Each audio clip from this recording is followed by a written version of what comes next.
Cobrar pelo seu trabalho criativo é uma das tarefas mais desafiadoras no começo de carreira, até para pessoas que são mais experientes. Mas eu vou te falar uma coisa aqui que talvez te conforte um pouco. Todo mundo já errou na hora de cobrar algum projeto. E não diferente dessas pessoas, você também vai errar. Só que para diminuir essa quantidade de erros, eu vou te mostrar aqui nesse vídeo 3 maneiras que você pode utilizar para cobrar pelos seus projetos. Se você já curte esse tema, deixa seu like aqui embaixo, se inscreve no canal e bora pro vídeo.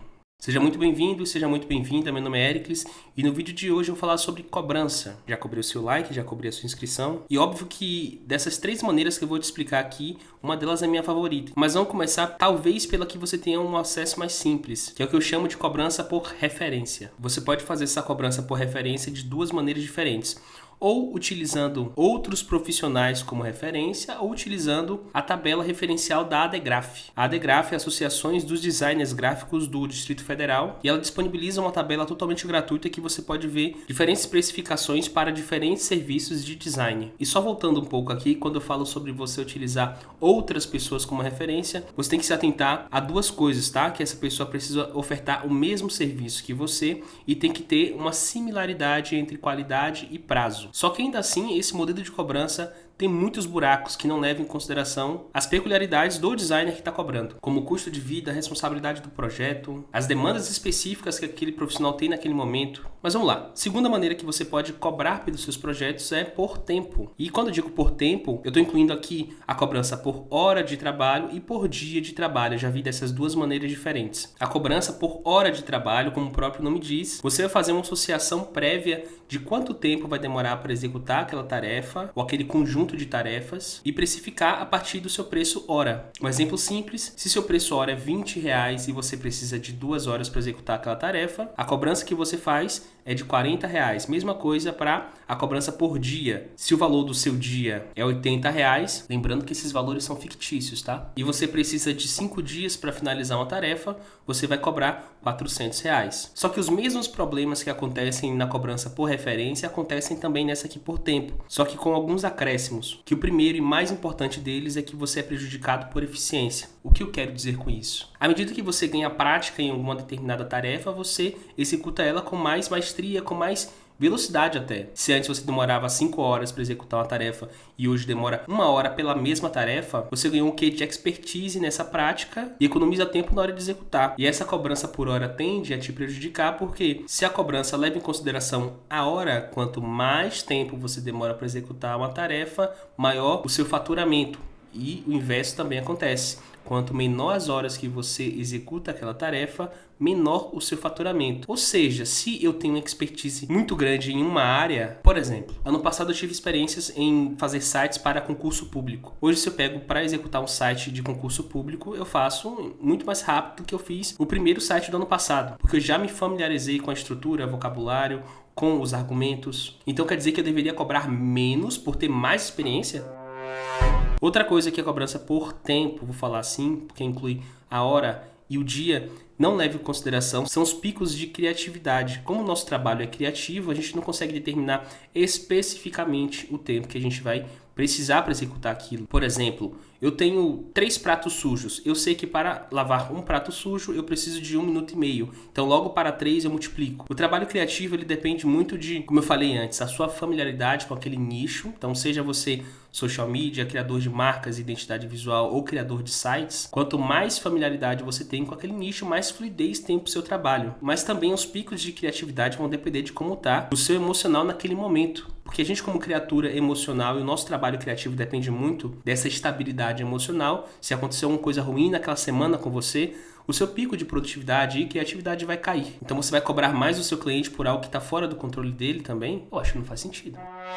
E outra coisa que a cobrança por hora não leva em consideração é o tamanho da empresa, que eu vou chamar aqui de responsabilidade. Você não vai cobrar o mesmo valor para uma multinacional e uma loja de esquina, porque o tamanho da responsabilidade de executar aquele trabalho vai ser maior para um caso e menor em outro. Seu tempo de execução, vamos supor, seja de 5 horas para um e para outro, para a multinacional e para a loja de esquina, vai ser o mesmo. Só que o nível de responsabilidade que você tem para executar aquele trabalho é muito maior em um dos casos. Nesse caso aqui, a multinacional. Então, falado sobre essas duas primeiras maneiras, a referencial e por tempo, e também sobre os problemas dessas duas, eu quero falar para você a minha favorita, que eu recomendo que você faça, pelo menos para experimentar e ver se encaixa ao seu estilo de precificação, que é baseado nas despesas. Você tem um custo para manter sua vida e você precisa fazer um dinheiro para que supra esses custos e também ter uma reserva ali para você. O que acontece com esse tipo de cobrança é que você parte de uma base material, uma base da própria realidade. Então a gente tem um custo de sobrevivência e a gente pode utilizar ele como uma âncora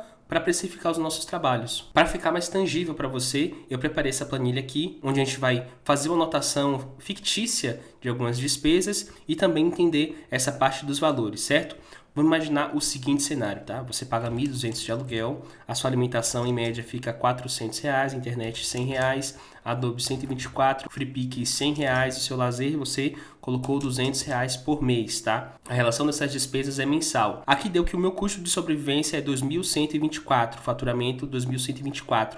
Só que você precisa de um extra para ter uma segurança financeira maior, porque se alguma coisa acontecer, quer dizer que você não vai ter dinheiro para isso. Se você ficar doente, seu cachorro fica doente, sua roupa rasgou, o seu computador quebrou, então é uma grana extra que a gente precisa garantir aqui e precisa estar incluso no preço de cada projeto que a gente faz. A informação importante sobre essa planilha aqui, tá? A gente vai pensar em projetos por mês. Você vai adaptar ao que você faz, seja social media, seja design gráfico especializado em design de marcas, ou seja design de interface. O que acontece aqui? Eu vou definir uma porcentagem de grana extra. Vamos começar por 50%.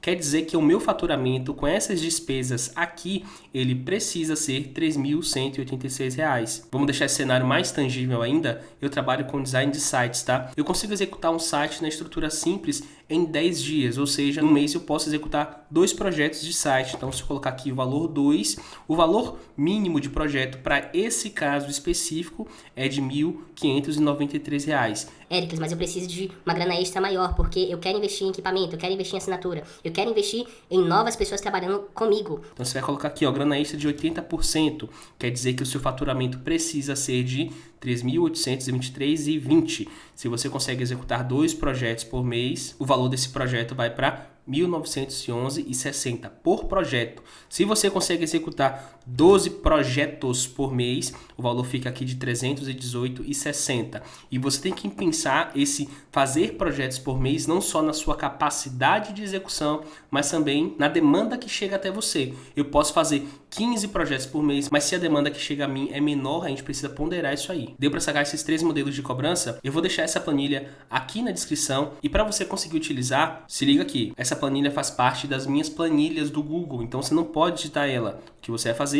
Arquivo, fazer uma cópia, copiando ela para os seus arquivos Google e aí você pode editar. Lembrando que você vai editar esses valores aqui e tudo que tiver com esse cadeadinho aqui você não pode editar, que tem uma fórmula aplicada, tá vendo? Se você curtiu esse vídeo, deixa seu like aqui embaixo, se inscreve no canal e deixa seu comentário falando o que você acha dos modelos de cobrança, qual é o seu preferido desses todos aqui. Claramente o meu preferido é baseado nas despesas. E antes que você saia desse vídeo, eu vou deixar uma recomendação aqui de uma live onde eu falo sobre como se preparar financeiramente para trabalhar como freelancer. Meu nome é Éricles e até a próxima!